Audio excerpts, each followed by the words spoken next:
After a decade or so in a career, it's perhaps not that unusual that you'd consider doing something different, but some career changes can be bolder than others. Morgan Penn is a somatic sexologist and one half of the hosting team on the multi-award-winning juggernaut of a podcast, Sex.Life. But before that, she spent 15 years in the media, so this is not your regular run-of-the-mill career change. And with her podcast, she's trying to encourage openness and discussion about bodies and sexuality. And to achieve that, she really puts herself out there in a very raw and engaging way. And today she's on this podcast to talk about that journey. Kia ora, Morgan. Kia ora, lovely. Thank you so much for talking to us. I am a big fan of the podcast. I think I sent you a message saying something like that it's open, it's honest, it's not too gratuitous, but it's also raunchy and very, very funny. Oh, I'm so pleased that you like it. And I think, when I started it was a bit of a passion project and I had a small goal to change the world. Just a tiny one. Yeah. And really that's just about how people talk about sex, think about sex and feel about sex and their bodies. And so, to hear, someone like yourself who's very well educated and probably, like you've told me other podcasts like history and things like that you can get on down with my quite raunchy podcast makes me very happy. Well, one of the things that you do in the podcast is you do this desires, fears, boundaries that you often do before going into a new situation. I wondered if we could do it before we go into this podcast because, I don't know, sex and finances, people will be going, why are you doing this? But I think there's actually more alignment than you might think. Oh, 100%. They are both really taboo. Money and sex. Like people avoid those conversations. Yeah. And finances can ruin relationships. A lack of sexual honesty or sexual connection can ruin relationships. And I reckon that financial stress must be a total boner killer in the bedroom. Don't you think? Yes. Without a doubt. I see that presenting in my clinic all the time. It's a really big piece. So I love that you want to do desires, fears and boundaries because actually what's really interesting is like so many people present to me around a sexual issue, but at the base of it is that they can't communicate properly. And that's because we haven't been taught how to communicate properly. That's so interesting. Okay, shall I start? Or do you want to start? Would you want me to introduce the concept? Yeah, okay, tell us the concept and then we'll do it. Yeah, so it's just a beautiful communication framework that you can use around sex or you can use it in the corporate world as well if you're talking to a boss or a group of employees. And really, it is about stating your desires for an outcome. So you could use this bigger scale if your relationship, you want to think big and you want to talk about your desires for the whole relationship. Or it could be on a minor scale where you're talking about Christmas with the family, and what you want that outcome to be. Yeah, what are you worried about? What do you want to get out of it? Yes. What line do you not want to step over? Exactly. So you state your desires, you start with that because that's the positive. You're actually stating what would feel really good for you at the end of this. What's the desired outcome? Fears is a really important piece because we often don't share our fears. We go in on a different angle and it's hold them inside ourselves. Yes, and it's from a fear-based place, but we're not clear about it. And then the other person doesn't really understand.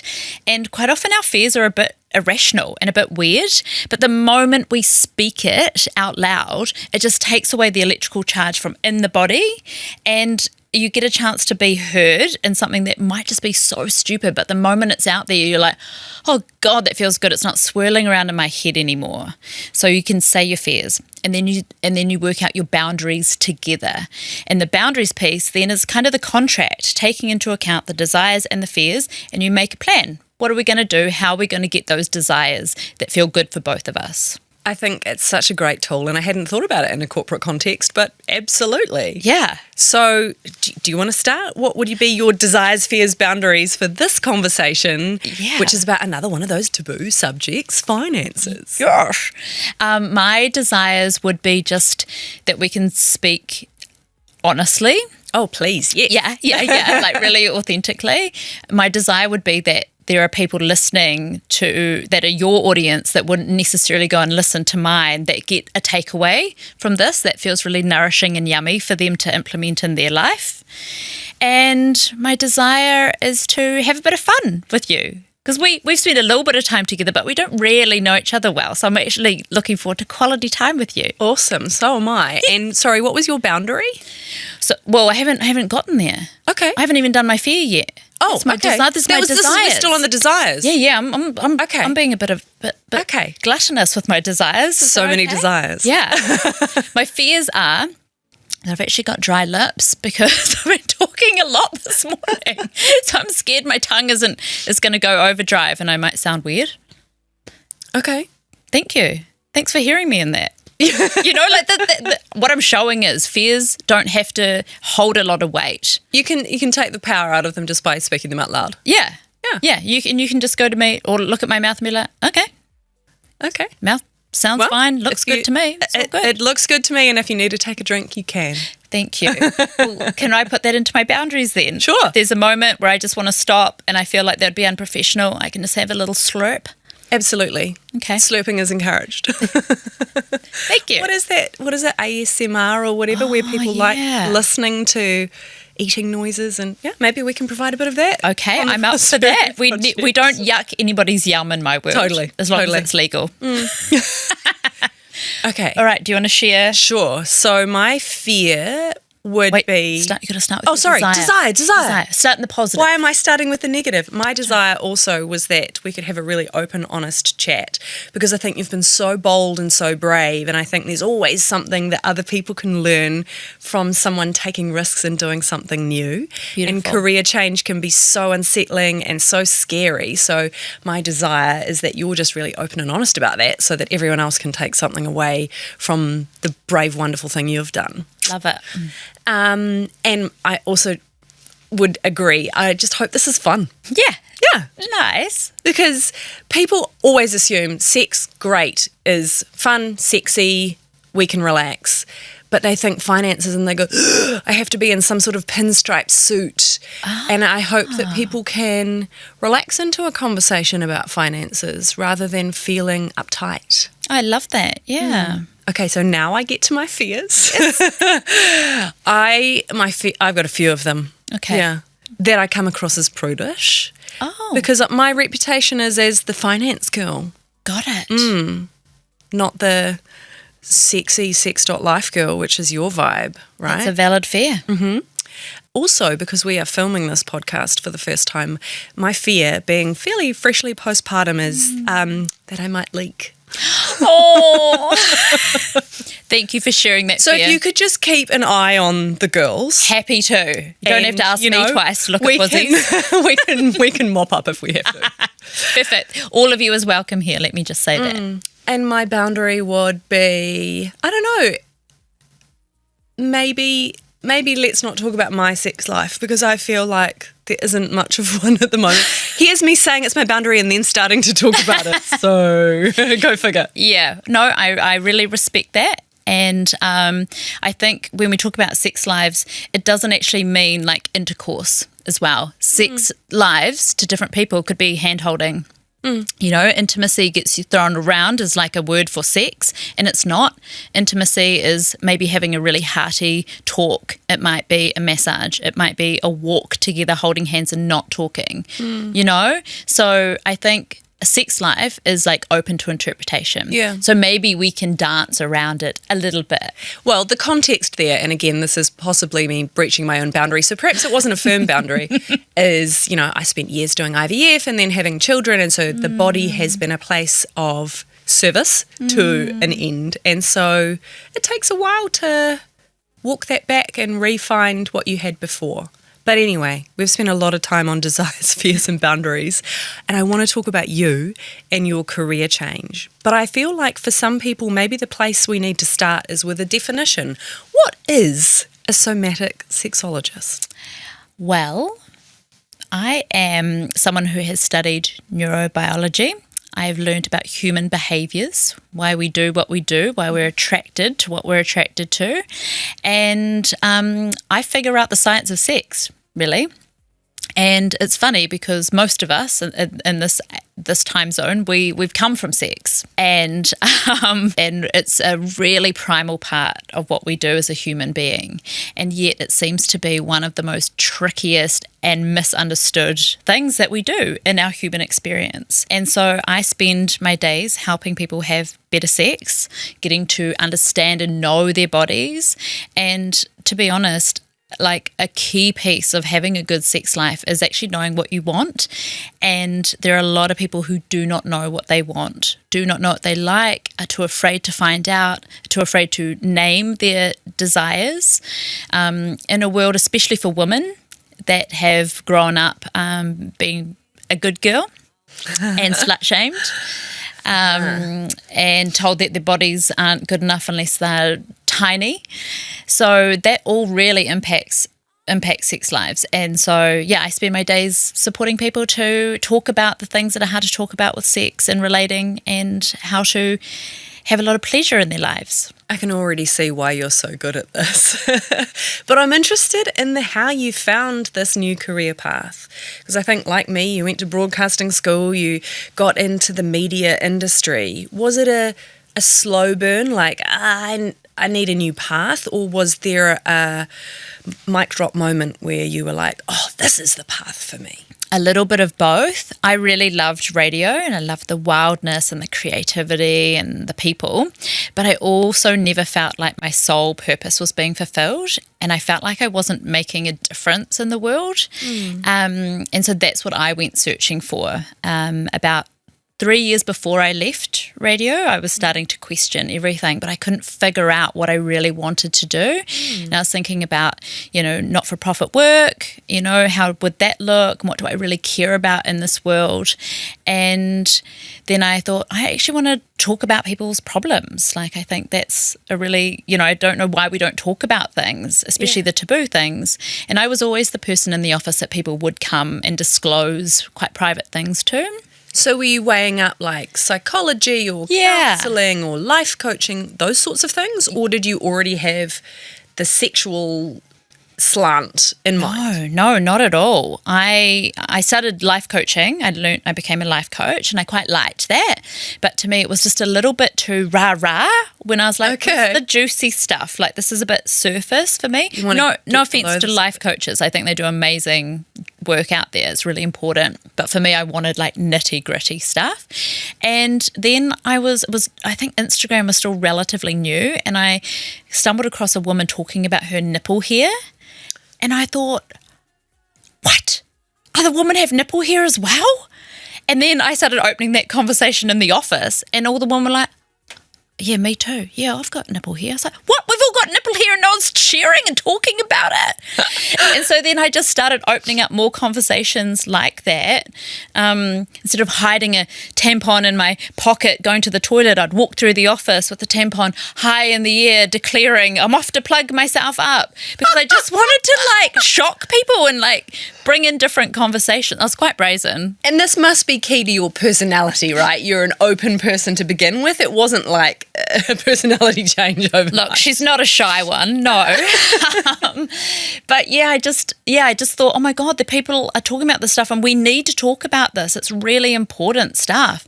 And I'd had so much shame around myself sexually, like personally, growing up. So I just thought, oh my God, this is a field that I want to support women in. And so that was my motivator. And so that's when I went looking, what can I do in this field? And that's where I learned about sexology. I love that the genesis of that was nipple hair.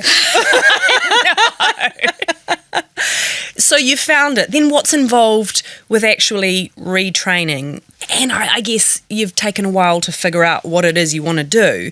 Is it that you then go, okay, I'm going to quit my job and go do that? Or are you trying to balance still having some income while finding your feet in a new field? Yeah, I did do a little bit of both. I had to decide between becoming a clinical sexologist, which is really more about the mind and psychology. You do a psychology degree and then you do a postgrad. Oh, so there's different types types of sexologists. Yes. There's the clinical and then the somatic. Yes. And to me, I'm a very body tactile person. And it made sense to me. We are having sex with our mind and our body. So our body really needs to be included in this. So that's the line of study that I took. And I studied embodied counselling first. So it's like counselling, but you really integrate the body into it, which to me just makes so much sense, because when someone starts sharing a story, I as the therapist can see reactions happening, maybe a flush, maybe tension in their hands, and I can just say, what are you noticing in your body in this moment? Well, we talk about gut feelings, right? Exactly. So from there, we get a whole line of inquiry into like the tightness in the belly and the what's happening in there, and does it have a colour and does it have an emotion, and it just like, instead of going into this talk therapy that quite often just goes round and round, and we're so clever as humans, we can trick ourselves and we can go into stories, the body never lies. So you get the body wisdom as well as putting words and a voice to it. So that was really profound for me, doing embodied counselling. It changed the whole way I communicated with my body and communicated with other people's bodies. And that's a lot of nervous system work as well, which is really important because we get our nervous system shaped in the first 7 years of our lives. And from then we're kind of just ticking away at trying to like open it up and heal it, and That's so interesting. And then from there, where did the podcast, because you've had two, you've had the trainee sexologist while you were in training, and now the juggernaut that is Sex.Life. At what point did you decide, I'm going to share this journey? Was that a strategy or was it just like let's, like you say, talk about this more? It was, I don't know. It was more of just like people like, tell your story. And I was like, yeah, okay. I am a storyteller and I really like it. And I think it's really strange. I've always had a voice for people that don't have a voice. I remember bullying the bullies at school, actually, because I was like, you can't do that. You can't say that. What are you, like a weird kind of bravery of, I don't know, just speaking the truth. And I actually feel like it's important to do because there's so many people who can't. What an amazing quality. Thank you. I don't know, it gets me in trouble a lot, but, I feel like it's a permission slip to others as well. I just thought a podcast, why not? It's a great way to reach the masses in a space where I'm finding it hard to get traction, like Instagram. I'm shadow banned on Instagram for what I try and educate around. Right, because Instagram's a bit prudish about nipples and bodies and... Exactly. Yeah. Even though I'm trying to actually do something good, and I get put in the same category as like people that are offenders or not up to any good stuff on there, which is really disappointing.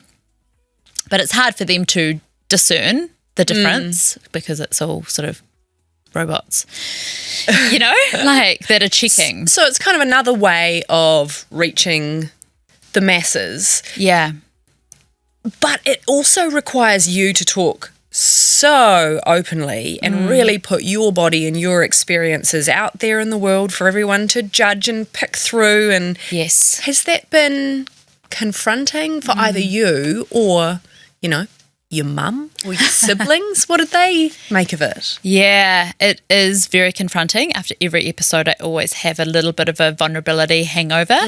But then all the messages start flooding in around, oh my God, thank you for sharing that, me too, or this is, highlighted something I've never talked about and now I've reframed that. And that, I guess, is my why. And sharing my own personal experience, it feels like the only way for me. Like, I guess, and some of my experiences, you can't write that stuff, it's so ridiculous that it's like, I should share it. And it's a great way. I call my podcast edutainment. It's a mix of education and entertainment. And I think that's been the little secret key. And I think the humour, and with Hayley, who doesn't just leave me out on, the front of the walking the plank by myself, she doesn't leave me hanging. She's also shares her experiences. Yeah. It means that I'm safe in a way. And so the humour also diffuses a lot of the seriousness and the educational messages. Yeah, it almost makes it safe for consumption because we feel like we can laugh at it and laugh at it ourselves. Yes, and she plays the audience role of the what the hell, the why, and asks all the questions like, what did it smell in that room with all those people doing that together? Were there any fears that, if this somatic sexology thing didn't work out, how do you go back to corporate life when you've kind of put all of this information out there? Do you ever worry about that? I've never thought about it. Oh no! And have I just put that into your head? No, it's actually quite good because it makes me go, oh no, I could never. So did you have any reservations going down this path about anything? You're just like, I'm going to make a go of this. It was blind faith. Like, I actually look back at myself 6 years ago and God, I was just an absolute goer. I really didn't have any fear. I really just had a calling and a gut knowing that this was what I was meant to be doing. What about I guess when you're in your mid-30s-ish, I think you're about my age, so when you're going through this, it's kind of when people are buying houses and settling down, maybe having families. Did you think about, how am I going to monetize this new calling? No, I didn't, which makes me sound really privileged, which I'm not at all. And I've never even been able to rely on my parents for, backup of money if shit did hit the fan.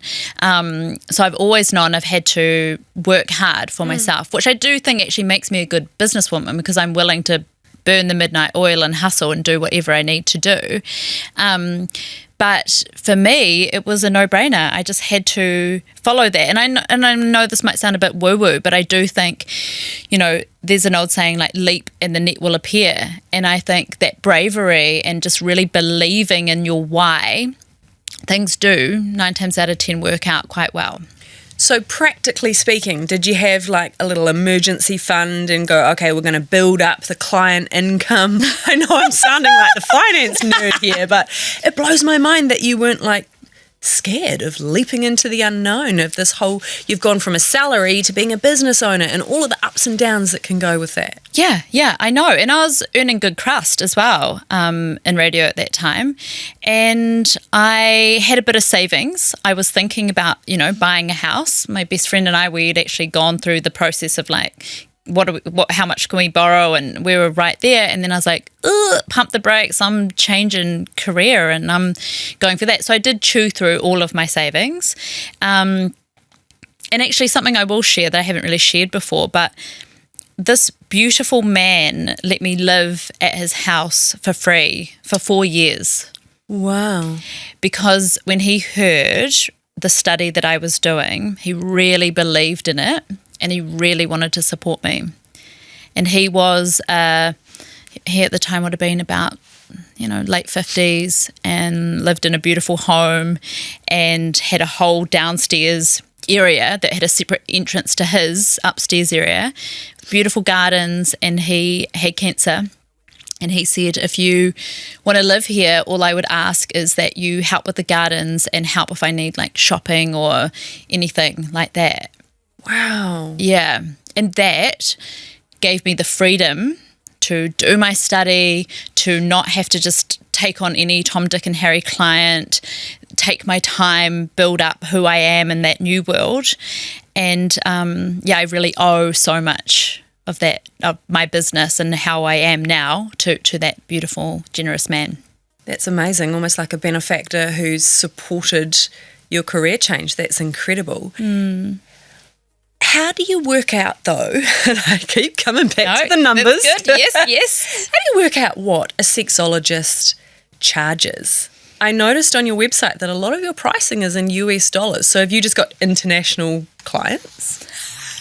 I love this. I love that you've done this research about the money. No, and do you know what? This actually shows how shit I am with my business on some regard, is that website, the payment that I take from them is in US dollars because it doesn't do New Zealand dollars. So I've just put it as US dollars. And someone said to me the other day, like, I can help you change that. And I was like, put it on the to-do list, get that changed. No, it's literally just, that's why it is the US dollars, because they didn't have New Zealand dollars as an option. In terms of my pricing plan, I just went on a therapeutic model that's pretty standard to any kind of therapy. Okay. But as I've become more well-known, I have put my prices up because I was starting to get like fangirls coming for an experience instead of actually a serious client who needs your help. Yeah. And they're taking up space from someone you could help. Exactly. Yeah. And that's not what I'm about. Like, yes, there's like a media Morgan and she'll show up and she'll be shiny and she'll be weird and funny. But like when I'm working, like I'm in service, deep service to the body and to whoever's in front of me. So yeah, it really pissed me off a bit. Yeah.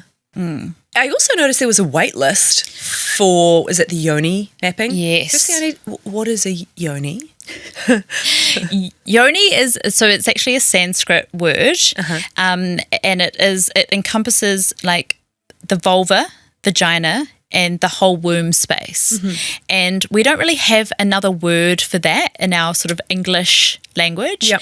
And I do think it's probably a little bit of cultural appropriation to use that word yoni, but it is used a lot in my world because I think it's such a beautiful word and it encompasses so much. Yeah. And like vulva, vagina, it just sounds uterus, I don't know, it sounds shit. Like clinical. It's just clinical and a bit like, it's a lot going on there. So the wait list, is that because you've just got so much demand? Yes, it is, but it's demand, but it's also, because it's a 3 to 4 hour session each time, so it is really time consuming. So like I can only do a few of them a week, and it's also very energetically draining because I'm holding space for a body to be unwound on tension, trauma, energetically. It's a big event, I guess, to do yoni mappings and for people to come and receive them. How crucial has the podcast been in building a brand of Morgan the sexologist and kind of filling the pipeline of people who might need you? Vital. Absolutely vital. It is a marketing branch for me and a key piece to my business model because, you talk to any sex therapist, it is hard to market your work and get new clients. So for me to be seen and heard, it's I'm willing to put myself out there, to do all the interviews. And I guess one of my biggest pieces that I've learned through doing the podcast and then subsequent interviews and, media stuff is that people actually, they don't want this perfect person. They actually want people that are just authentic and a bit like in their quirky selves. Just like them. Yeah. And it's relatable. Yeah.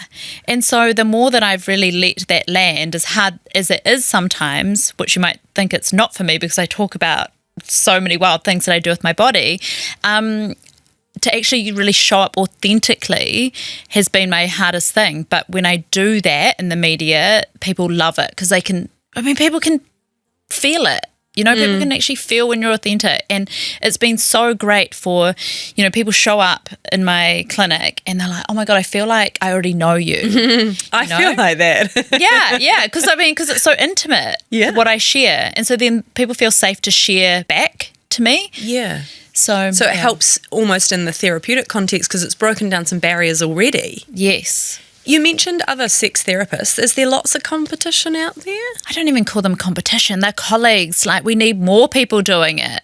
But there is a handful. There's a handful. There's not enough. But I get asked almost daily, where did you study? But I often wonder, is it because you think my life's really like glamorous and great because I do this podcast and I do all this stuff? I'm like, when you're holding space for people all day long talking about sex, like it ain't glamorous. Well, and also there's the grind of actually just being a business owner. There's the website you mentioned, there's the taxes, there's the invoicing. How do you find doing the whole kit and caboodle? It's versus, so hard. Collecting a salary for doing your job? No, it's so hard. And I think the hardest part is just being on top of everything by myself. I do have an amazing manager, which I'm really grateful for, but I'm also a really emotional being. And so like the business side, or putting on big girl panties to go in and do business Sexy stuff. big girl panties, or Of course. Definitely not none of those granny panties. It's really hard for me, and I falter all the time. Like I use Henry for my taxes because I just can't do it myself. My manager's like, get a proper accountant. Like you'll be saving so much more money. I'm like, the ease of just having someone do it is better for me. And I think I probably do shortcuts, because of that, taking care of everything. Like I just let the website go. I haven't refreshed it in 5 years, but it serves its purpose, and I'm like okay with that. We said at the beginning that, people struggle to talk about sex, and they also struggle to talk about finances. And even though they're very different topics, it ultimately comes down to communication. And given all that work you do with individuals and couples about being open and saying what it is you need, if people are experiencing financial conflict or they're stressing about having different approaches to money, are there any tips you could give them that might open those lines of communication? I mean, I think radical honesty is always the way forward, as long as it's delivered with like love and like softness. But so often we don't speak our truth, and I think especially the ego around money is really big. Same with sex. And actually, funnily, just saying this out loud, I think it's more of a man problem. And I'm sorry to even gender it, but I actually do think it is. Like, in terms of asking for help, the fear of providing, fear of performance in bed, it's those same kind of vibes. And so I actually think you just have to speak the hard things and find your middle ground. I don't know. What do you think? I'm nodding along at all of those things, because so often when I see a couple, it will be the woman, if we're talking about, a heterosexual couple, a woman who's come in and said, I'm stressed about this, we need help. And you'll realise that the man in the room is the hostage, that he's been brought there. He doesn't really want to be there. He thinks that he's got it all on lock, and he's not open to taking advice. And so you know that he's the one you've got to win over and find the rub as to what's holding him back. If he knows that what they're doing isn't working, why are you not open to doing it differently? Yes. So I think there's some amazing parallels there. Yeah. I think we might need to unpack that over a wine. Can I ask, does it earn you a good living? I know you said you were making some good crust in your previous career. Does it match it? Does it exceed it? Yes, that when I first hit that, which was last year, so it was a grind. It took me about 5 years to get back to where I was in radio. I popped the bubbles, because I was absolutely like, shit, you've done it, and that was a really good feeling for me. But I'm also like, I've got to keep expanding, and when I'm using my energy as the value system, like my time as a value system, I'm really capped at what I can actually do, which is why I need to create things like podcasts to make me some money, why I need to create evergreen courses that people can just buy without me having to do anything. There's so many things on my to-do list of how to make money while I sleep. Yes, because there's only so many hours in the day. Yeah. Well, actually, speaking of other ways to make money, you've got the Morgan Penn limited edition vibrating wand. Is that it? Got it. And how's that going? Yeah, that's been really interesting, having a product. Yeah. And what I've found the hardest thing about that is actually selling it, in terms of me promoting it. Really? What do you find hard about that? I don't know. It just feels really like I'm doing the hard sell. Oh. Even though I believe in it, I think it's the greatest thing. I'm just like, buy my product. But I can be like, listen to my podcast, and like, preach that till the cows come home. So it's different selling a product to selling a service for an experience. Yeah, I don't know what that's about. But people love it, and I get some beautiful reviews. And the reason why I chose that out of a plethora of options of sex toys is because the wand is a great initiator for like couples. We're always looking for bridges to intimacy, and this is such a nice starter that doesn't have to be genital focused. Yeah, it's the whole body. Are there more products in the works? Is there a book? Is there some, I don't know, cute lingerie. You could take this in a number of directions. Yes, absolutely. Yes to more products. I'll just give you a winky face to the book because I'm not allowed to say anything. But yeah, there's always things on the boil, which it keeps me able to do the like daily therapeutic grind because I need fun and like creative outlets. So it feels like you've managed to create yourself a really varied stable of things. Yeah. Which must give you a sense of security. I mean, is financial security a value of yours? Did you feel like you needed to build that, or are you caution to the wind? I'm so caution to the wind. Like, you would be so appalled if you looked at I don't even have savings plan. I don't even know what I'm saving for. I might be hit by a bus tomorrow. Like, I'm literally like, pleasure always wins. Mm-hmm. I do want to be rich. Like, that is definitely a goal, but I don't know what that looks like. I'm just like, yeah, as long as I've got food on the table and I'm happy and I'm pleasured, I'm living a good life. I feel like I need to book an appointment to come and see you, and you need to book an appointment to come and see me, because we can prioritise pleasure and living in the now with also planning to make Morgan a wealthy woman. Can you actually help me do that? I can help you do that. Oh my God, okay. All right, let's exchange contra. Or business cards or whatever it is. Yeah. Any regrets? Ooh, I don't think so. You know, this season of my podcast is my quest for love, because my heart yearning is to have a partner, settle down, have babies. It's like so what I want. And I haven't, my regrets is that I've said no to a lot of beautiful men, but in the big scheme of things, they obviously haven't been right. But I also find myself at this point where I'm like, well, I've really focused on my career for the last 5 years. I've really, done that. But I have a feeling that no man could have actually been with me through that transition. I'm quite a different person now, and it will take a very special man to be able to hold me in the space of how I show up in the world.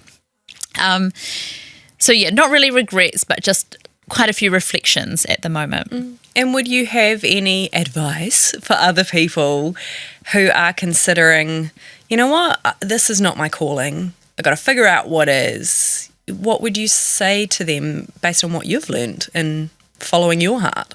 I would say life is short, and you've got, work is just such a big part of our lives. You've got to be titillated in some way. You've got to feel like, I think purpose is so important to humans. You've got to feel like you're really doing something that does matter in some capacity. You might find that with having your babies, like that might be your purpose, so you can go and do a daily grind that you don't really care about. But if you're thinking about it, there's a reason why something's ticking away. And I think just being bold in that, obviously you can't be frivolous with money decisions around that. You've got to get yourself a bit secure. I mean, I was a bit wild, but things did work out for me. So yeah, there's no one way up the mountain, That's why we called this the Prosperity Project, because it is not just about dollars in the bank. It's actually about having a prosperous life, which is about more than money. It's about the whole holistic kit and caboodle. I love that. Thank you so much for sharing your story. You're an absolute inspiration. Oh. I hope I didn't cross any boundaries or ignite any fears. I didn't notice any dry mouth. And I felt like I had a lot of fun. So thank you so much. Thank you. No, I also had a lot of fun and no leakage, so I think we're good. Thanks for listening to The Prosperity Project. You can follow this podcast on iHeartRadio or wherever you get your podcasts, and please do chuck us a rating or a review while you're there. For more personal finance and business content, head to nzherald.co.nz, and please do feel free to get in touch with your questions and your stories. nadine.higgins@nzme.co.nz. A reminder though that this podcast is informational only, and nothing we say here should be considered personalised financial advice. But also remember that while listening to this podcast is hopefully going to be additive to your financial knowledge, and that is fantastic, knowing stuff doesn't create change. Doing stuff does. So what action are you going to take today to make your life more prosperous? My producer for this episode is Ethan Sills. Sound engineer is Richard Martin. I'm Nadine Higgins. Thanks for listening to The Prosperity Project.